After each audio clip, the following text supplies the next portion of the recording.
MB. Patil ಎಂಬ ಹೆಸರು ನಾನು ಕಾನೂನಿನ ಮೂಲಕ ಸ್ಥಾಪಿತವಾದ ಭಾರತದ ಸಂವಿಧಾನದ ವಿಷಯದಲ್ಲಿ ನಿಜವಾದ ಶ್ರದ್ಧೆ ಮತ್ತು ನಿಷ್ಠೆಯನ್ನು ಹೊಂದಿರುತ್ತೇನೆಂದು, ನಾನು ಭಾರತದ ಸಾರ್ವಭೌಮತ್ವದ ಮತ್ತು ಅಖಂಡತೆಯನ್ನು ಎತ್ತಿ ಹಿಡಿತೇನೆಂದು ಮತ್ತು ಕರ್ನಾಟಕ ರಾಜ್ಯದ ಮಂತ್ರಿಯಾಗಿ ನನ್ನ ಕರ್ತವ್ಯಗಳನ್ನು ಶ್ರದ್ಧಾಪೂರ್ವಕವಾಗಿ ಮತ್ತು ಅಂತಃಕರಣಪೂರ್ವಕವಾಗಿ ನಿರ್ವಹಿಸುತ್ತೇನೆಂದು ಭಯ ಅಥವಾ ಪಕ್ಷಪಾತವಿಲ್ಲದೆ, ರಾಗ ದ್ವೇಷ ಇಲ್ಲದೆ ಎಲ್ಲ ಬಗೆಯ ಜನರಿಗೆ ಸಂವಿಧಾನಕ್ಕೆ ಮತ್ತು ಕಾನೂನಿಗೆ ಅನುಸಾರವಾಗಿ ನ್ಯಾಯ ಒದಗಿಸನೆ ಮಾಡುತ್ತೇನೆಂದು ದೇವರ ಹೆಸರಿನಲ್ಲಿ ಪ್ರಮಾಣ ಮಾಡ್ತೇನೆ, ಶ್ರದ್ಧಾಪೂರ್ವಕವಾಗಿ ಪ್ರತಿಜ್ಞೆ ಮಾಡ್ತೇನೆ. ನಾನು ಎಂ.ಬಿ. ಪಾಟೀಲ್ ಎಂಬ ಹೆಸರು ನಾನು ಕರ್ನಾಟಕ ರಾಜ್ಯದ ಮಂತ್ರಿಯಾಗಿ ನನ್ನ ಪರ್ಯಾಲೋಚನೆಗೆ ತರಲಾಗುವ ಅಥವಾ ನನಗೆ ತಿಳಿದು ಬರುವ ಯಾವುದೇ ವಿಷಯವನ್ನು ರಾಜ್ಯದ ಮಂತ್ರಿಯಾಗಿ ನನ್ನ ಕರ್ತವ್ಯಗಳ ಯುಕ್ತ ನಿರ್ವಹಣೆಗೆ ಅಗತ್ಯವಾದಬಹುದಾದ ಸಂದರ್ಭದಲ್ಲದೆ ಅನ್ಯಥಾ ಯಾರೇ ವ್ಯಕ್ತಿಗೆ ಅಥವಾ ವ್ಯಕ್ತಿಗಳಿಗೆ ಪ್ರತ್ಯಕ್ಷವಾಗಿ ಅಥವಾ ಪರೋಕ್ಷವಾಗಿ ತಿಳಿಸುವುದಿಲ್ಲ ಅಥವಾ ಬಹಿರಂಗಪಡಿಸುವುದಿಲ್ಲ ಎಂದು ದೇವರ ಹೆಸರಿನಲ್ಲೇ ಪ್ರಮಾಣ ಮಾಡ್ತೇನೆ, ಶ್ರದ್ಧಾಪೂರ್ವಕವಾಗಿ ಪ್ರತಿಜ್ಞೆ ಮಾಡ್ತೇನೆ. ಈಗ ಮಾನ್ಯ ಸಚಿವರು ಪ್ರಮಾಣ ವಚನ ಪತ್ರಕ್ಕೆ ಸಹಿ ಮಾಡಲಿದ್ದಾರೆ.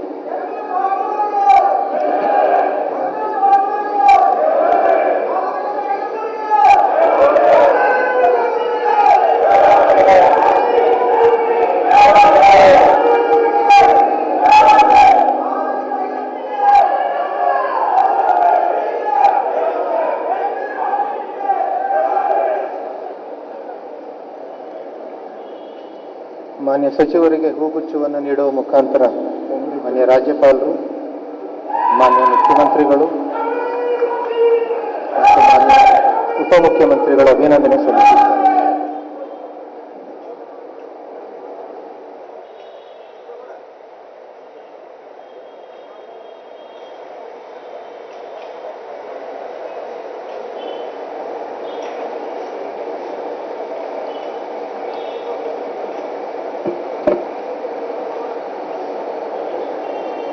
ಶ್ರೀ ಆರ್.ಬಿ. ತಿಮ್ಮಾಪುರ್ ಅವರನ್ನು ಸಂಪುಟದಲ್ಲಿ ಸಚಿವರಾಗಿ ಅಧಿಕಾರ ಪದ ಹಾಗೂ ಗೋಪ್ಯತಾ ಪ್ರಮಾಣ ವಚನ ಸ್ವೀಕರಿಸಲು ವೇದಿಕೆಗೆ ಆಹ್ವಾನಿಸುತ್ತೇನೆ.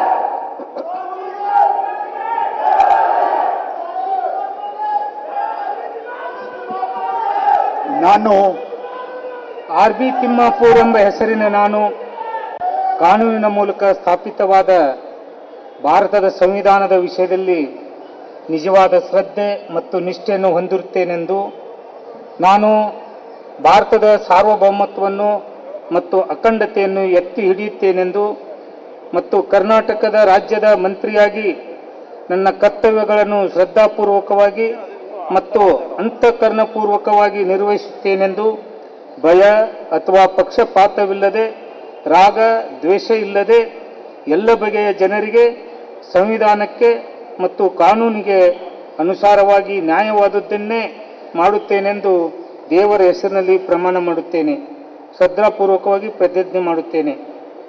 ನಾನು ಆರ್.ಬಿ. ತಿಮ್ಮಾಪುರ್ ಎಂಬ ಹೆಸರಿನ ನಾನು ಕರ್ನಾಟಕದ ರಾಜ್ಯದ ಮಂತ್ರಿಯಾಗಿ ನನ್ನ ಪರ್ಯಾಲೋಚನೆಗೆ ತರಲಾಗುವ ಅಥವಾ ನನಗೆ ತಿಳಿದು ಬರುವ ಯಾವುದೇ ವಿಷಯವನ್ನು ರಾಜ್ಯದ ಮಂತ್ರಿಯಾಗಿ ನನ್ನ ಕರ್ತವ್ಯಗಳ ಯುಕ್ತ ನಿರ್ವಹಣೆಗೆ ಅಗತ್ಯವಾಗಬಹುದಾದ ಸಂದರ್ಭದಲ್ಲದೆ ಅನ್ಯಥಾ ಯಾರೇ ವ್ಯಕ್ತಿಗೆ ಅಥವಾ ವ್ಯಕ್ತಿಗಳಿಗೆ ಪ್ರತ್ಯಕ್ಷವಾಗಿ ಅಥವಾ ಪರೋಕ್ಷವಾಗಿ ತಿಳಿಸುವುದಿಲ್ಲ ಅಥವಾ ಬಹಿರಂಗಪಡಿಸುವುದಿಲ್ಲ ಎಂದು ದೇವರ ಹೆಸರಿನಲ್ಲಿ ಪ್ರಮಾಣ ಮಾಡುತ್ತೇನೆ, ಶ್ರದ್ಧಾಪೂರ್ವಕವಾಗಿ ಪ್ರತಿಜ್ಞೆ ಮಾಡುತ್ತೇನೆ. ಈಗ ಮಾನ್ಯ ಸಚಿವರು ಪ್ರಮಾಣ ವಚನ ಪತ್ರಕ್ಕೆ ಸಹಿ ಹಾಕಲಿದ್ದಾರೆ.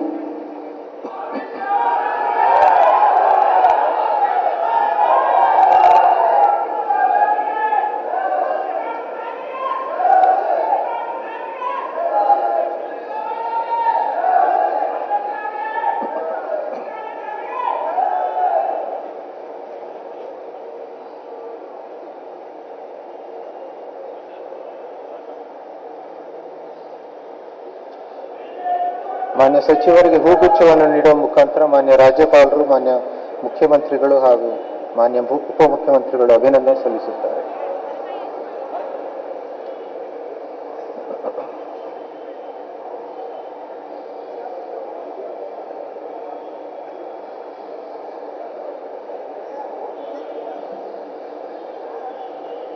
ಶ್ರೀ ಸತೀಶ್ ಜಾರಕಿಹೊಳಿ ರವರನ್ನು ಸಂಪುಟ ದರ್ಜೆ ಸಚಿವರಾಗಿ ಅಧಿಕಾರ ಪದ ಗೋಪ್ಯತಾ ಪ್ರಮಾಣ ವಚನ ಸ್ವೀಕರಿಸಲು ವೇದಿಕೆಗೆ ಆಹ್ವಾನಿಸುತ್ತೇನೆ.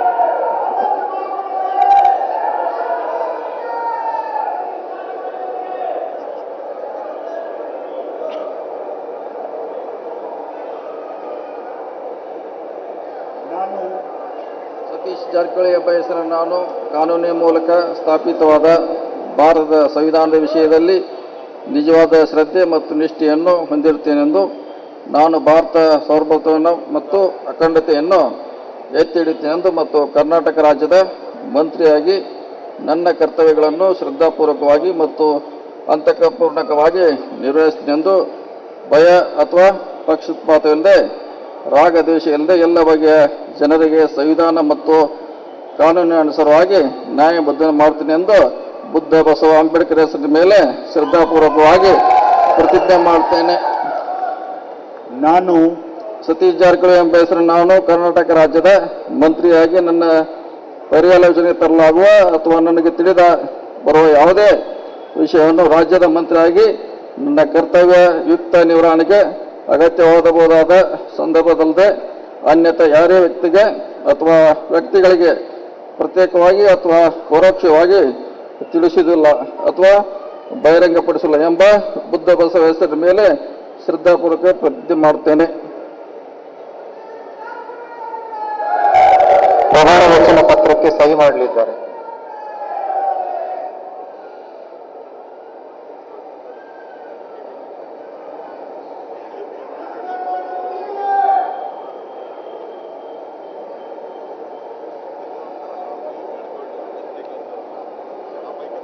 ಮಾನ್ಯ ಸಚಿವರಿಗೆ ಹೂಗುಚ್ಛವನ್ನು ನೀಡುವ ಮುಖಾಂತರ ಮಾನ್ಯ ರಾಜ್ಯಪಾಲರು, ಮಾನ್ಯ ಮುಖ್ಯಮಂತ್ರಿಗಳು ಮತ್ತು ಮಾನ್ಯ ಉಪಮುಖ್ಯಮಂತ್ರಿಗಳು ಅಭಿನಂದನೆ ಸಲ್ಲಿಸುತ್ತಾರೆ.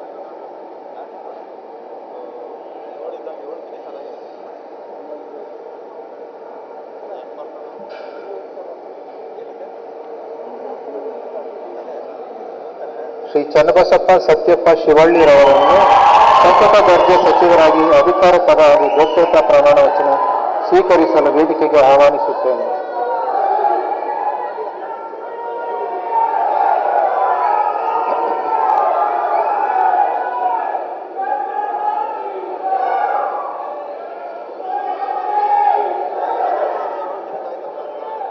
ನಾನು ಚನ್ನಬಸಪ್ಪ ಸತ್ಯಪ್ಪ ಶಿವಳ್ಳಿ ಎಂಬ ಹೆಸರಿನ ನಾನು ಕಾನೂನಿನ ಮೂಲಕ ಸ್ಥಾಪಿತವಾದ ಭಾರತದ ಸಂವಿಧಾನದ ವಿಷಯದಲ್ಲಿ ನಿಜವಾದ ಶ್ರದ್ಧೆ ಮತ್ತು ನಿಷ್ಠೆಯನ್ನು ಹೊಂದಿರುತ್ತೇನೆಂದು ನಾನು ಭಾರತದ ಸಾರ್ವಭೌಮತ್ವವನ್ನು ಮತ್ತು ಅಖಂಡತೆಯನ್ನು ಎತ್ತಿ ಹಿಡಿಯುತ್ತೇನೆಂದು ಮತ್ತು ಕರ್ನಾಟಕ ರಾಜ್ಯದ ಮಂತ್ರಿಯಾಗಿ ನನ್ನ ಕರ್ತವ್ಯಗಳನ್ನು ಶ್ರದ್ಧಾಪೂರ್ವಕವಾಗಿ ಮತ್ತು ಅಂತಃಕರಣಪೂರ್ಣವಾಗಿ ನಿರ್ವಹಿಸುತ್ತೇನೆಂದು ಭಯ ಅಥವಾ ಪಕ್ಷಪಾತವಿಲ್ಲದೆ ರಾಗ ದ್ವೇಷ ಇಲ್ಲದೆ ಎಲ್ಲ ಬಗೆಯ ಜನರಿಗೆ ಸಂವಿಧಾನಕ್ಕೆ ಮತ್ತು ಕಾನೂನಿಗೆ ಅನುಸಾರವಾಗಿ ನ್ಯಾಯವಾದದ್ದನ್ನೇ ಮಾಡುತ್ತೇನೆಂದು ಈಶ್ವರನ ಹೆಸರಿನಲ್ಲಿ ಪ್ರಮಾಣ ಮಾಡುತ್ತೇನೆ. ಶ್ರದ್ಧಾಪೂರ್ವಕವಾಗಿ ಪ್ರತಿಜ್ಞೆ ಮಾಡುತ್ತೇನೆ. ನಾನು ಚನ್ನಬಸಪ್ಪ ಸತ್ಯಪ್ಪ ಶಿವಳ್ಳಿ ಎಂಬ ಹೆಸರಿನ ನಾನು ಕರ್ನಾಟಕ ರಾಜ್ಯದ ಮಂತ್ರಿಯಾಗಿ ನನ್ನ ಪರ್ಯಾಲೋಚನೆಗೆ ತರಲಾಗುವ ಅಥವಾ ನನಗೆ ತಿಳಿದು ಬರುವ ಯಾವುದೇ ವಿಷಯವನ್ನು ರಾಜ್ಯದ ಮಂತ್ರಿಯಾಗಿ ನನ್ನ ಕರ್ತವ್ಯಗಳ ಯುಕ್ತ ನಿರ್ವಹಣೆಗೆ ಅಗತ್ಯವಾಗಬಹುದಾದಂಥ ಸಂದರ್ಭದಲ್ಲದೆ ಅನ್ಯಥಾ ಯಾರೇ ವ್ಯಕ್ತಿಗೆ ಅಥವಾ ವ್ಯಕ್ತಿಗಳಿಗೆ ಪ್ರತ್ಯಕ್ಷವಾಗಿ ಅಥವಾ ಪರೋಕ್ಷವಾಗಿ ತಿಳಿಸುವುದಿಲ್ಲ ಅಥವಾ ಬಹಿರಂಗಪಡಿಸುವುದಿಲ್ಲ ಎಂದು ಈಶ್ವರನ ಹೆಸರಿನಲ್ಲಿ ಪ್ರಮಾಣ ಮಾಡುತ್ತೇನೆ. ಶ್ರದ್ಧಾಪೂರ್ವಕವಾಗಿ ಪ್ರತಿಜ್ಞೆ ಮಾಡುತ್ತೇನೆ. ಈಗ ಮಾನ್ಯ ಸಚಿವರು ಪ್ರಮಾಣ ವಚನ ಪತ್ರಕ್ಕೆ ಸಹಿ ಮಾಡಲಿದ್ದಾರೆ.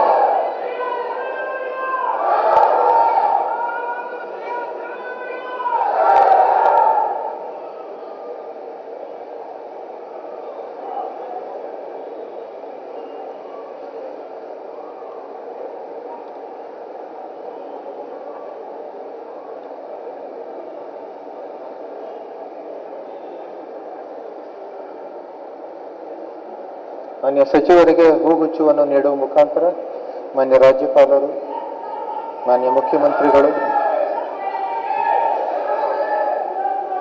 ಹಾಗೂ ಮಾನ್ಯ ಉಪಮುಖ್ಯಮಂತ್ರಿಗಳು ಅಭಿನಂದನೆ ಸಲ್ಲಿಸುತ್ತಾರೆ.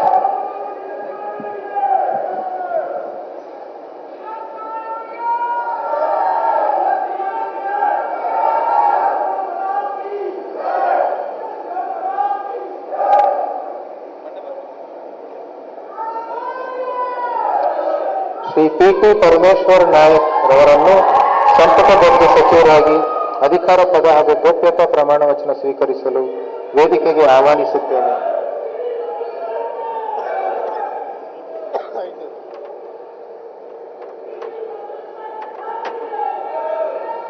ನಾನು ಪ್ರೇಮಾ ನಾಯಕ್, ಧಾವ್ರ್ಯಾ ನಾಯಕ್, ಪರಮೇಶ್ವರ್ ನಾಯಕ್ ಎಂಬ ಹೆಸರಿನ ನಾನು ಕಾನೂನಿನ ಮೂಲಕ ಸ್ಥಾಪಿತವಾದ ಭಾರತದ ಸಂವಿಧಾನದ ವಿಷಯದಲ್ಲಿ ನಿಜವಾದ ಶ್ರದ್ಧೆ ಮತ್ತು ನಿಷ್ಠೆಯನ್ನು ಹೊಂದುತ್ತೇನೆಂದು, ನಾನು ಭಾರತದ ಸಾರ್ವಭೌಮತ್ವವನ್ನು ಮತ್ತು ಅಖಂಡತೆಯನ್ನು ಎತ್ತಿ ಹಿಡಿಯುತ್ತೇನೆಂದು ಮತ್ತು ಕರ್ನಾಟಕ ರಾಜ್ಯದ ಮಂತ್ರಿಯಾಗಿ ನನ್ನ ಕರ್ತವ್ಯಗಳನ್ನು ಶ್ರದ್ಧಾಪೂರ್ವಕವಾಗಿ ಮತ್ತು ಅಂತಃಕರಣಪೂರ್ವಕವಾಗಿ ನಿರ್ವಹಿಸುತ್ತೇನೆಂದು ಭಯ ಅಥವಾ ಪಕ್ಷಪಾತವಿಲ್ಲದೆ, ರಾಗ ದ್ವೇಷವಿಲ್ಲದೆ ಎಲ್ಲ ಬಗೆಯ ಜನರಿಗೆ ಸಂವಿಧಾನಕ್ಕೆ ಮತ್ತು ಕಾನೂನಿಗೆ ಅನುಸಾರವಾಗಿ ನ್ಯಾಯವಾದದ್ದನ್ನೇ ಮಾಡುತ್ತೇನೆಂದು ಶ್ರೀ ತುಳಜಾಭವನ ಹೆಸರಿನಲ್ಲಿ ಪ್ರಮಾಣ ಮಾಡುತ್ತೇನೆ. ಶ್ರದ್ಧಾಪೂರ್ವಕವಾಗಿ ಪ್ರತಿಜ್ಞೆ ಮಾಡುತ್ತೇನೆ. ನಾನು ಪ್ರೇಮಾ ನಾಯಕ್, ಧಾವ್ರ್ಯಾ ನಾಯಕ್, ಪರಮೇಶ್ವರ್ ನಾಯಕ್ ಎಂಬ ಹೆಸರಿನ ನಾನು ಕರ್ನಾಟಕ ರಾಜ್ಯದ ಮಂತ್ರಿಯಾಗಿ ನನ್ನ ಪರ್ಯಾಲೋಚನೆಗೆ ತರಲಾಗುವ ಅಥವಾ ನನಗೆ ತಿಳಿದು ಬರುವ ಯಾವುದೇ ವಿಷಯವನ್ನು ರಾಜ್ಯದ ಮಂತ್ರಿಯಾಗಿ ನನ್ನ ಕರ್ತವ್ಯಗಳ ಯುಕ್ತ ನಿರ್ವಹಣೆಗೆ ಅಗತ್ಯವಾಗಬಹುದಾದ ಸಂದರ್ಭದಲ್ಲದೆ ಅನ್ಯಥಾ ಯಾರೇ ವ್ಯಕ್ತಿಗೆ ಅಥವಾ ವ್ಯಕ್ತಿಗಳಿಗೆ ಪ್ರತ್ಯಕ್ಷವಾಗಿ ಅಥವಾ ಪರೋಕ್ಷವಾಗಿ ತಿಳಿಸುವುದಿಲ್ಲ ಅಥವಾ ಬಹಿರಂಗಪಡಿಸುವುದಿಲ್ಲ ಎಂದು ಶ್ರೀ ತುಳಜಾಭವನ ಹೆಸರಿನಲ್ಲಿ ಪ್ರಮಾಣ ಮಾಡುತ್ತೇನೆ. ಶ್ರದ್ಧಾಪೂರ್ವಕವಾಗಿ ಪ್ರತಿಜ್ಞೆ ಮಾಡುತ್ತೇನೆ. ಈಗ ಮಾನ್ಯ ಸಚಿವರು ಪ್ರಮಾಣ ವಚನ ಪತ್ರಕ್ಕೆ ಸಹಿ ಮಾಡಲಿದ್ದಾರೆ.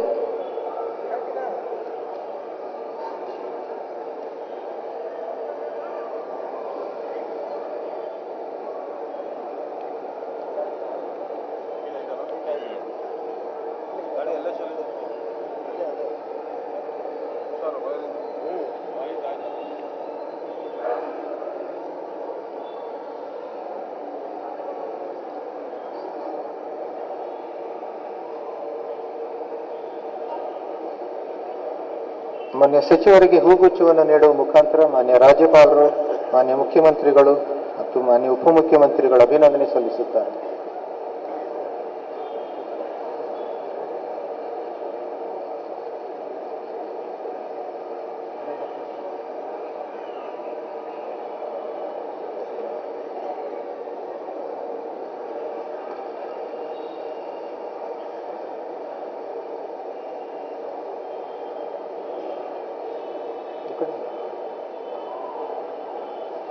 ಶ್ರೀ ತುಕಾರಾಂ ಅವರನ್ನು ಸಂಪುಟ ದರ್ಜೆ ಸಚಿವರಾಗಿ ಅಧಿಕಾರ ಪದ ಹಾಗೂ ಗೋಪ್ಯತಾ ಪ್ರಮಾಣ ವಚನ ಸ್ವೀಕರಿಸಲು ವೇದಿಕೆಗೆ ಆಹ್ವಾನಿಸುತ್ತೇನೆ.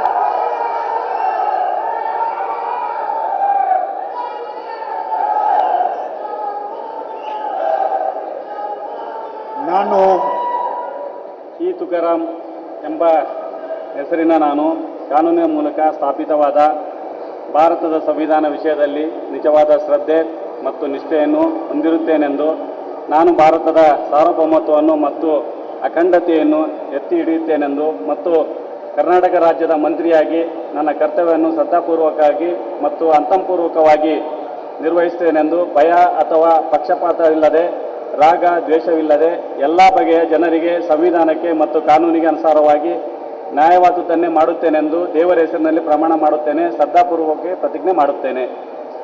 ನಾನು ತುಕಾರಾಂ ಎಂಬ ಹೆಸರಿನ ನಾನು ಕರ್ನಾಟಕ ರಾಜ್ಯದ ಮಂತ್ರಿಯಾಗಿ ನನ್ನ ಪರ್ಯಾಲೋಚನೆಗೆ ತರಲಾಗುವ ಅಥವಾ ನನಗೆ ತಿಳಿದು ಬರುವ ಯಾವುದೇ ವಿಷಯವನ್ನು ರಾಜ್ಯದ ಮಂತ್ರಿಯಾಗಿ ನನ್ನ ಕರ್ತವ್ಯಗಳ ಮುಕ್ತ ನಿರ್ವಹಣೆಗೆ ಅಗತ್ಯಬಹುದಾದ ಸಂದರ್ಭದಲ್ಲಾದ ಅನ್ಯಥ ಯಾವುದೇ ವ್ಯಕ್ತಿಗಳಿಗೆ ಅಥವಾ ವ್ಯಕ್ತಿಗಳಿಗೆ ಪ್ರತ್ಯಕ್ಷವಾಗಿ ಅಥವಾ ಪರೋಕ್ಷವಾಗಿ ತಿಳಿಸುವುದಿಲ್ಲ ಅಥವಾ ಬಹಿರಂಗಪಡಿಸುವುದಿಲ್ಲ ಎಂದು ದೇವರ ಹೆಸರಿನಲ್ಲಿ ಪ್ರಮಾಣ ಮಾಡುತ್ತೇನೆ. ಶ್ರದ್ಧಾಪೂರ್ವಕವಾಗಿ ಪ್ರತಿಜ್ಞೆ ಮಾಡುತ್ತೇನೆ. ಈಗ ಮಾನ್ಯ ಸಚಿವರು ಪ್ರಮಾಣ ವಚನ ಪತ್ರಕ್ಕೆ ಸಹಿ ಮಾಡಲಿದ್ದಾರೆ.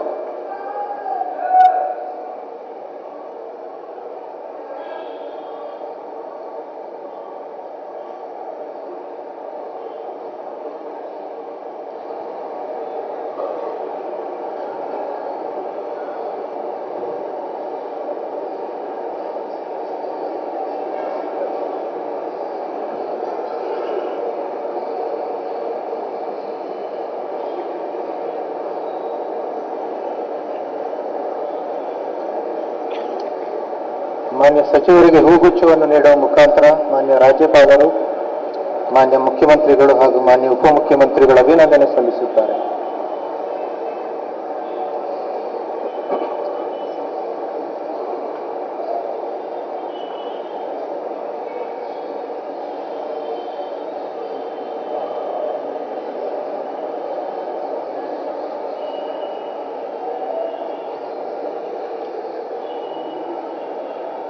ಶ್ರೀ ರಹೀಂ ಖಾನ್ ರವರನ್ನು ಸಂಪುಟ ದರ್ಜೆ ಸಚಿವರಾಗಿ ಅಧಿಕಾರ ಪದ ಹಾಗೂ ಗೋಪ್ಯತಾ ಪ್ರಮಾಣ ವಚನ ಸ್ವೀಕರಿಸಲು ವೇದಿಕೆಗೆ ಆಹ್ವಾನಿಸುತ್ತೇನೆ.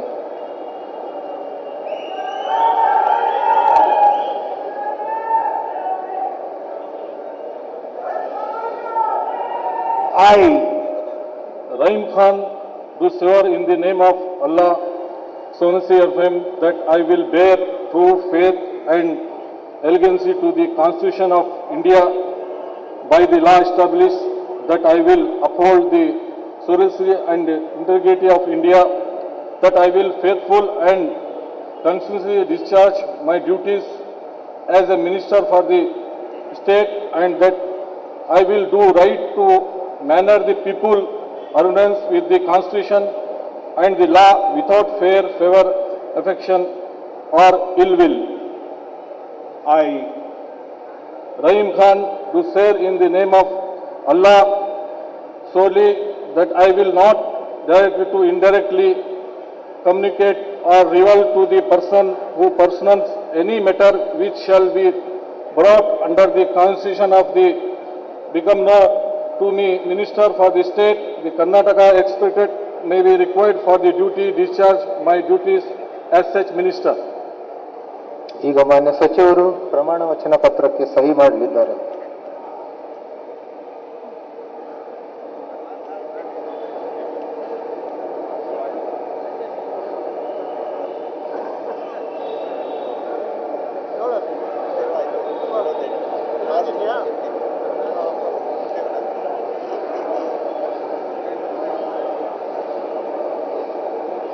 ಮಾನ್ಯ ಸಚಿವರಿಗೆ ಹೂಗುಚ್ಛವನ್ನು ನೀಡುವ ಮುಖಾಂತರ ಮಾನ್ಯ ರಾಜ್ಯಪಾಲರು, ಮಾನ್ಯ ಮುಖ್ಯಮಂತ್ರಿಗಳು ಮತ್ತು ಮಾನ್ಯ ಉಪಮುಖ್ಯಮಂತ್ರಿಗಳ ಅಭಿನಂದನೆ ಸಲ್ಲಿಸುತ್ತಾರೆ.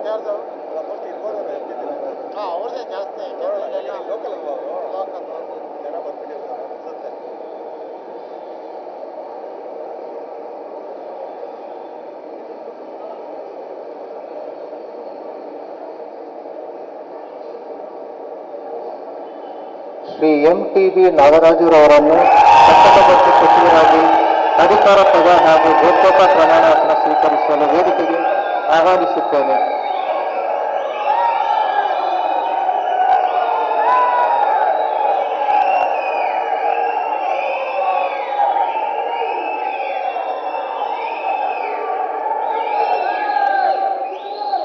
ನಾನು MTB ನಾಗರಾಜ್ ಎಂಬ ಹೆಸರಿನ ನಾನು ಕಾನೂನಿನ ಮೂಲಕ ಸ್ಥಾಪಿತವಾದ ಭಾರತದ ಸಂವಿಧಾನದ ವಿಷಯದಲ್ಲಿ ನಿಜವಾದ ಶ್ರದ್ಧೆ ಮತ್ತು ನಿಷ್ಠೆಯನ್ನು ಹೊಂದಿರುತ್ತೇನೆಂದು, ನಾನು ಭಾರತದ ಸಾರ್ವಭೌಮತ್ವವನ್ನು ಮತ್ತು ಅಖಂಡತೆಯನ್ನು ಎತ್ತಿ ಹಿಡಿಯುತ್ತೇನೆಂದು ಮತ್ತು ಕರ್ನಾಟಕ ರಾಜ್ಯದ ಮಂತ್ರಿಯಾಗಿ ನನ್ನ ಕರ್ತವ್ಯಗಳನ್ನು ಶ್ರದ್ಧಾಪೂರ್ವಕವಾಗಿ ಮತ್ತು ಅಂತಃಕರಣಪೂರ್ವಕವಾಗಿ ನಿರ್ವಹಿಸುತ್ತೇನೆಂದು ಭಯ ಅಥವಾ ಪಕ್ಷಪಾತವಿಲ್ಲದೆ, ರಾಗ ದ್ವೇಷ ಇಲ್ಲದೆ ಎಲ್ಲ ಬಗೆಯ ಜನರಿಗೆ ಸಂವಿಧಾನಕ್ಕೆ ಮತ್ತು ಕಾನೂನಿಗೆ ಅನುಸಾರವಾಗಿ ನ್ಯಾಯವಾದದ್ದನ್ನೇ ಮಾಡುತ್ತೇನೆಂದು ಮಂಜುನಾಥ ಸ್ವಾಮಿ ದೇವರ ಹೆಸರಿನಲ್ಲಿ ಪ್ರಮಾಣ ಮಾಡುತ್ತೇನೆ, ಶ್ರದ್ಧಾಪೂರ್ವಕವಾಗಿ ಪ್ರತಿಜ್ಞೆ ಮಾಡುತ್ತೇನೆ. ನಾನು MTB ನಾಗರಾಜ್ ಎಂಬ ಹೆಸರಿನ ನಾನು ಕರ್ನಾಟಕ ರಾಜ್ಯದ ಮಂತ್ರಿಯಾಗಿ ನನ್ನ ಪರ್ಯಾಲೋಚನೆಗೆ ತರಲಾಗುವ ಅಥವಾ ನನಗೆ ತಿಳಿದ ಬರುವ ಯಾವುದೇ ವಿಷಯವನ್ನು ರಾಜ್ಯದ ಮಂತ್ರಿಯಾಗಿ ನನ್ನ ಕರ್ತವ್ಯಗಳ ಯುಕ್ತ ನಿರ್ವಹಣೆಗೆ ಅಗತ್ಯವಾಗಬಹುದಾದ ಸಂದರ್ಭದಲ್ಲಿ ಅನ್ಯತೆ ಯಾರೇ ವ್ಯಕ್ತಿಗೆ ಅಥವಾ ವ್ಯಕ್ತಿಗಳಿಗೆ ಪ್ರತ್ಯಕ್ಷವಾಗಿ ಅಥವಾ ಪರೋಕ್ಷವಾಗಿ ತಿಳಿಸುವುದಲ್ಲಿ ಅಥವಾ ಬಹಿರಂಗಪಡಿಸುವುದಿಲ್ಲ ಎಂದು ಮಂಜುನಾಥ ಸ್ವಾಮಿ ದೇವರ ಹೆಸರಿನಲ್ಲಿ ಪ್ರಮಾಣ ಮಾಡುತ್ತೇನೆ, ಶ್ರದ್ಧಾಪೂರ್ವಕವಾಗಿ ಪ್ರತಿಜ್ಞೆ ಮಾಡುತ್ತೇನೆ. ಈಗ ಮಾನ್ಯ ಸಚಿವರು ಪ್ರಮಾಣ ವಚನ ಪತ್ರಕ್ಕೆ ಸಹಿ ಮಾಡಲಿದ್ದಾರೆ.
ಮಾನ್ಯ ಸಚಿವರಿಗೆ ಹೂಗುಚ್ಛವನ್ನು ನೀಡುವ ಮುಖಾಂತರ ಮಾನ್ಯ ರಾಜ್ಯಪಾಲರು, ಮಾನ್ಯ ಮುಖ್ಯಮಂತ್ರಿಗಳು, ಮಾನ್ಯ ಉಪಮುಖ್ಯಮಂತ್ರಿಗಳು ಅಭಿನಂದನೆ ಸಲ್ಲಿಸುತ್ತಾರೆ.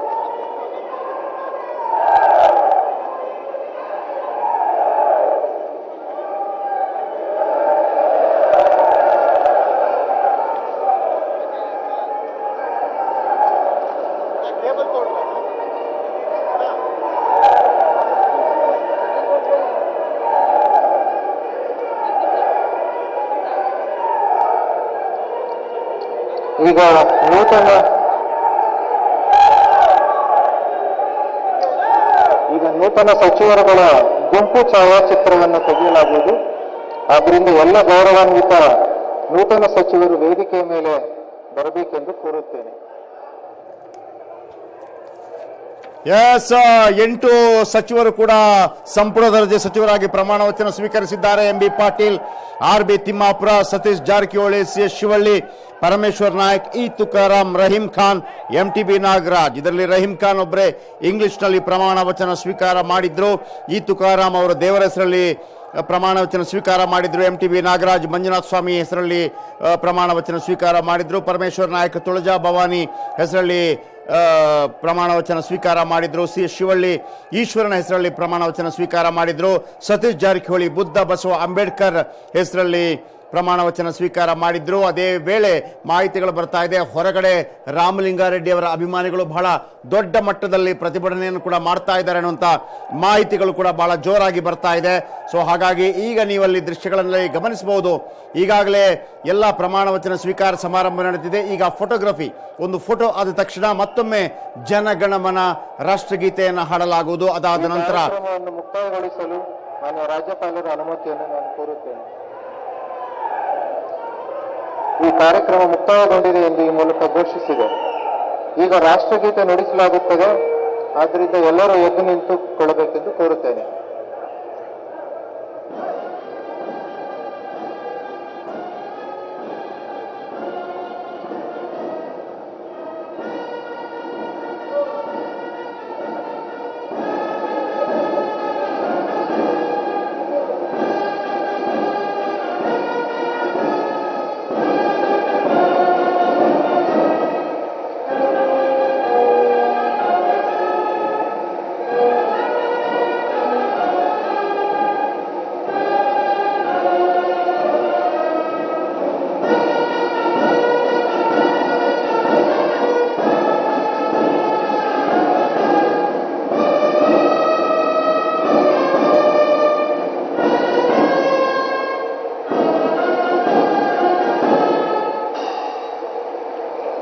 ಎಲ್ಲರೂ ಲಘು ಉಪಹಾರಕ್ಕೆ ಆಗಮಿಸಬೇಕೆಂದು ಕೋರುತ್ತೇನೆ.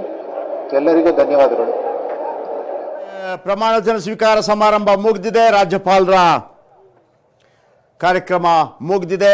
ಕೇವಲ ಒಂದು 20 ನಿಮಿಷಗಳ ಕಾಲಾವಧಿಯಲ್ಲಿ ಎಲ್ಲವೂ ನಡೆದು ಹೋಯಿತು. ಅದಾದ ನಂತರ ಈಗ ಫೋಟೋ ಸೆಷನ್ ಕೂಡ ನಡೆಯುತ್ತೆ.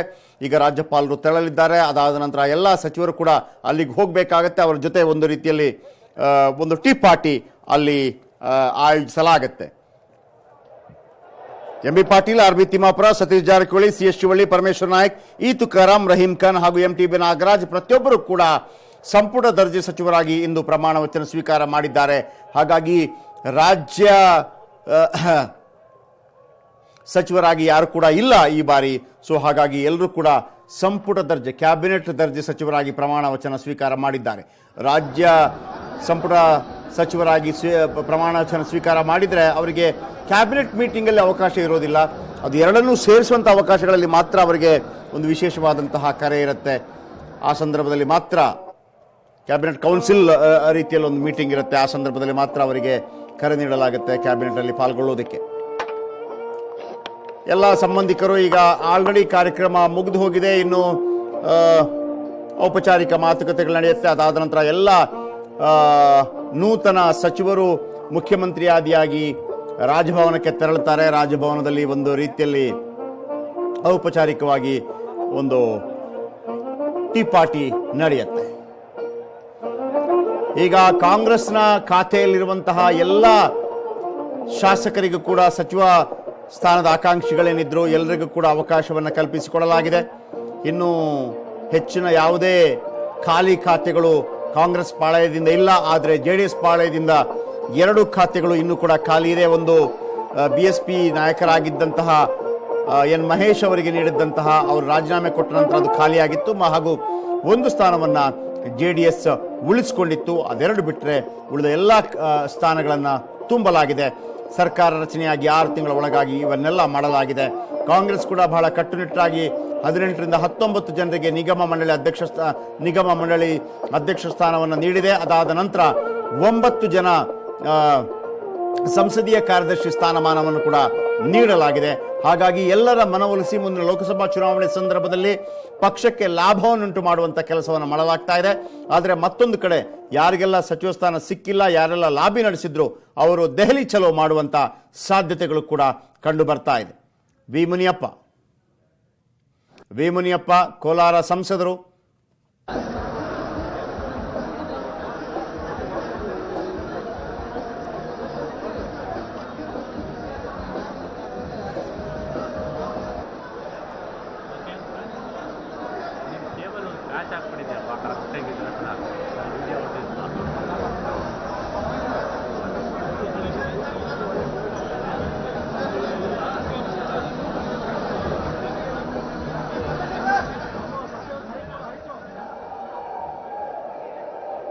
ಈ ಕಾರ್ಯಕ್ರಮವನ್ನು ಮುಕ್ತಾಯಗೊಳಿಸಲು ಮಾನ್ಯ ರಾಜ್ಯಪಾಲರ ಅನುಮತಿಯನ್ನು ನಾನು ಕೋರುತ್ತೇನೆ. ಈ ಕಾರ್ಯಕ್ರಮ ಮುಕ್ತಾಯಗೊಂಡಿದೆ ಎಂದು ಈ ಮೂಲಕ ಘೋಷಿಸಿದೆ. ಈಗ ರಾಷ್ಟ್ರಗೀತೆ ನುಡಿಸಲಾಗುತ್ತದೆ. ಆದ್ದರಿಂದ ಎಲ್ಲರೂ ಎದ್ದು ನಿಂತುಕೊಳ್ಳಬೇಕೆಂದು ಕೋರುತ್ತೇನೆ. ಯಾವುದೆಲ್ಲ ವಾಪಸ್ ಆಗ್ತೀರಿ?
ವಿಸ್ತರಣೆಯಾಗಿದೆ. ಹೊಸ ಸಚಿವರಿಗೆ ಯಾವ ಖಾತೆ ಎಂದು ಕಾಂಗ್ರೆಸ್ನಲ್ಲಿ ಬಿರುಸಿನ ಚರ್ಚೆ ಕೂಡ ಆರಂಭವಾಗಿದೆ. ಯಾಕಂದರೆ ಹೊಸ ಸಚಿವರು ಯಾವ ಖಾತೆಯನ್ನು ನಿಭಾಯಿಸಬಲ್ಲರು ಅನ್ನುವಂಥದ್ದು ಅನೇಕ ಮಾಹಿತಿಗಳು ಕೂಡ ಬರ್ತಾ ಇದೆ. ಯಾಕಂತಂದರೆ ಗೃಹ ಖಾತೆ ಈಗಿನ ಪ್ರಕಾರ ಕಾಂಗ್ರೆಸ್ನಲ್ಲಿ ಚರ್ಚೆ ಆಗ್ತಿರುವ ಸಂಭಾವ್ಯ ಖಾತೆಗಳು ಯಾರಿಗೆಲ್ಲ ಹೋಗುತ್ತೆ ಅಂತೇಳಿ ಬಹುಶಃ ಅದು ಇವತ್ತು ಸಂಜೆ ಅಥವಾ ನಾಳೆ ಗೊತ್ತಾಗಬಹುದು. MB ಪಾಟೀಲ್ಗೆ ಡಾಕ್ಟರ್ G ಪರಮೇಶ್ವರ್ ಬಳಿ ಇರುವಂತಹ ಗೃಹ ಖಾತೆ ಬರುವಂತಹ ಸಾಧ್ಯತೆ ಇದೆ. ನಗರಾಭಿವೃದ್ಧಿ ಇನ್ನು MTB ನಾಗರಾಜ್ ಅವರಿಗೆ ಖಾದರ್ ಬಳಿ ಇರುವಂತಹ ನಗರಾಭಿವೃದ್ಧಿ ಖಾತೆ ಬರುವಂತಹ ಸಾಧ್ಯತೆ ಇದೆ. ಬೆಂಗಳೂರು ಹೊರತುಪಡಿಸಿ ಐ ಥಿಂಕ್ MTB ನಾಗರಾಜ್ ಅವರಿಗೆ ಬೆಂಗಳೂರು ನಗರಾಭಿವೃದ್ಧಿ ಹೊರತುಪಡಿಸಿ ನಗರಾಭಿವೃದ್ಧಿ ಇಲಾಖೆ ಖಾತೆ ಅವರಿಗೆ ಬರುವಂತಹ ಸಾಧ್ಯತೆ ಇದೆ. ಬೆಂಗಳೂರು ನಗರಾಭಿವೃದ್ಧಿ ಹೊರತುಪಡಿಸಿ ನಗರಾಭಿವೃದ್ಧಿ ಇಲಾಖೆ ಖಾತೆ. ಶಂಕರ್ ಕೈಬಿಟ್ಟಿದ್ದರಿಂದ ಸತೀಶ್ ಜಾರಕಿಹೊಳಿ ಅವರಿಗೆ ಅರಣ್ಯ ಖಾತೆ ಸಾಧ್ಯತೆ ಇದೆ. ಇನ್ನು ಶಿವಳ್ಳಿಗೆ ರಮೇಶ್ ಜಾರಕಿಹೊಳಿ ಹೊಂದಿದ್ದ ಪೌರಾಡಳಿತ ಖಾತೆ ನೀಡುವಂತಹ ಸಾಧ್ಯತೆ ಇದೆ. ರಹೀಂ ಖಾನ್ಗೆ ಜಮೀರ್ ಬಳಿ ಇದ್ದ ಅಲ್ಪಸಂಖ್ಯಾತ ಕಲ್ಯಾಣ ಸಾಧ್ಯತೆ. ಅಲ್ಪ ಕಲ್ಯಾಣ ಹಾಗೂ ವಕ್ಫ್ ಕೊಡ್ತಾರ ಇಲ್ಲ ಗೊತ್ತಿಲ್ಲ. ಇನ್ನು RB ತಿಮ್ಮಾಪುರ ಅವರಿಗೆ DKಶಿ ಬಳಿ ಇದ್ದ ವೈದ್ಯಕೀಯ ಶಿಕ್ಷಣ ಖಾತೆ ನೀಡುವಂಥ ಸಾಧ್ಯತೆ ಇದೆ. ಅಥವಾ CM ಬಳಿ ಅನೇಕ ಖಾತೆಗಳು ಈಗಲೂ ಕೂಡ ಇದೆ, ಅದು ಬದಲಾವಣೆ ಆಗುತ್ತೋ ಅಥವಾ ಇವರಿಗೆ ಸಿಗುತ್ತೋ ಗೊತ್ತಿಲ್ಲ. ಇನ್ನು ತುಕಾರಾಮ್ ಅವರಿಗೆ ಪರಮೇಶ್ವರ್ ಬಳಿ ಇದ್ದ ಯುವಜನ ಸೇವಾ ಖಾತೆ ಸಾಧ್ಯತೆಗಳು ಕೇಳಿ ಬರ್ತಾ ಇದೆ. ಆದರೆ MB ಪಾಟೀಲ್ ಅವರಿಗೆ ದೊಡ್ಡ ಖಾತೆಯನ್ನೇ ಕೊಡಬೇಕಾದೀತು. ಬಹುಶಃ ಗೃಹ ಖಾತೆಯನ್ನು ಅವರು ಪಡೆಯಬಹುದೇನೋ. ಯಾಕಂತಂದರೆ ಉಪಮುಖ್ಯಮಂತ್ರಿ ಸ್ಥಾನಕ್ಕೆ ಬಹಳ ದೊಡ್ಡ ರೀತಿಯಲ್ಲಿ ಅವರು ಆರಂಭದಲ್ಲಿ ಲಾಬಿ ನಡೆಸಿದ್ರು, ಆದರೆ ಅವರನ್ನು ಸಂಪುಟಕ್ಕೆ ಸೇರಿಸಿಕೊಂಡಿರಲಿಲ್ಲ. ತೀರಾ ಮುನಿಸಿಕೊಂಡಿದ್ರು. ಅದು ದೆಹಲಿ ತನಕ ಹೋಗಿತ್ತು. ನಂತರ ಅವರನ್ನು ಸಮಾಧಾನ ಪಡಿಸಲಾಗಿತ್ತು. ನಾನು ಸೆಕೆಂಡ್ ಲೈನ್ ರಾಜಕಾರಣಿ ಅಲ್ಲ ಅನ್ನುವಂಥ ಮಾತನ್ನು ಕೂಡ ಹೇಳಿದರು. ಸಾಕಷ್ಟು ರೀತಿಯಲ್ಲಿ ಕಾಂಗ್ರೆಸ್ಸನ್ನು ಒಂದು 80 ಸ್ಥಾನ ಬರಬೇಕು ಅಂದರೆ ಸಾಕಷ್ಟು ಶ್ರಮ ಕೂಡ ವಹಿಸಿದ್ರು MB ಪಾಟೀಲ್.